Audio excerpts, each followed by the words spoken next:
नागपंचमीची पौराणिक कथा आटपाट नगर होतं. तिथे एक शेतकरी होता. त्याच्या शेतात एक नागाचं वारुळ होतं. श्रावण मास आला, नागपंचमीचा दिवस होता. शेतकरी आपला नित्याप्रमाणे नांगर घेऊन शेतात गेला. नांगरता नांगरता काय झालं, वारुळात जी नागांची नागकुळं होती त्यांना नांगराचा फाळ लागला व ती लवकरच मेली. काही वेळाने नागिन तिथं आली. आपलं वारुळ पाहू लागली. तो तिथं वारुळ नाही आणि पिल्लेही नाहीत. इकडे तिकडे पाहू लागली तर तिला रक्ताने भिजलेला नांगराचा फाळ दिसला.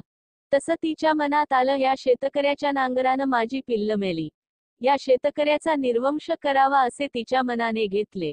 फणफणतच ती शेतकऱ्याच्या घरी गेली. मुला बाळांना, लेकीसुनांना आणि शेतकऱ्याला दंश केला. त्याचबरोबर सर्वजण मरून पडले. पुढं तिला समजलं की त्याची एक मुलगी परगावी आहे. तिला जाऊन दंश करावा म्हणून ती निघाली. ज्या गावी मुलगी दिली होती तिथे ती आली. तिच्या घरी येऊन पाहिले तर काय, त्या बाईने पाटावर नागिन व त्यांची 9 नागकुळं काढली आहेत. त्यांची पूजा केली आहे. दुधाचा नैवेद्य दाखविला आहे.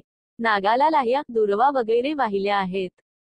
दुधाचा नैवेद्य दाखविला आहे. पूजा पाहून नागिन संतुष्ट झाली. दूध पिऊन समाधान पावली. चंदनात आनंदानं लोळली. मुलीला म्हणाली, बाई तू कोण आहेस? तुझे आई बाप कोठे आहेत? इतकं म्हटल्यावर तिने डोळे उघडले व प्रत्यक्ष नागिन समोर पाहून ती घाबरली. नागिन म्हणाली, बाई भिवू नकोस, विचारल्या प्रश्नाचे उत्तर दे. तिने सारी हकीकत सांगितली. ती ऐकून नागिणीला फार वाईट वाटले. ती मनात म्हणाली, ही आपल्याला इतक्या भक्तीने पूजित आहे, आपलं व्रत पाळत आहे आणि हिच्या बापाचा आपण निर्वंश करण्याचं मनात आणलं आहे, हे काही चांगलं नाही. तिने मुलीला सारी हकीकत सांगितली. तिला फार वाईट वाटलं. मग तिने आई वडील जिवंत होण्याचा उपाय विचारला. नागिणीने तिला अमृत आणून दिले. ते घेऊन ती त्याच पावली आपल्या माहेरी आली. तिने सर्वांच्या तोंडात अमृत घातलं. सर्व मंडळी जिवंत झाली. सगळ्यांना आनंद झाला. तिने वडिलांना घडलेली हकीकत सांगितली. तेव्हा त्यांनी विचारले, हे व्रत कसं करावं? मुलीने व्रताचा सारा विधी सांगितला व शेवटी सांगितलं की, इतकं काही केलं नाही तरी नागपंचमीच्या दिवशी जमीन खणू नये, भाज्या चिरू नयेत, तव्यावर शिजवू नये, तळलेले खाऊ नये, नागोबाला नमस्कार करावा.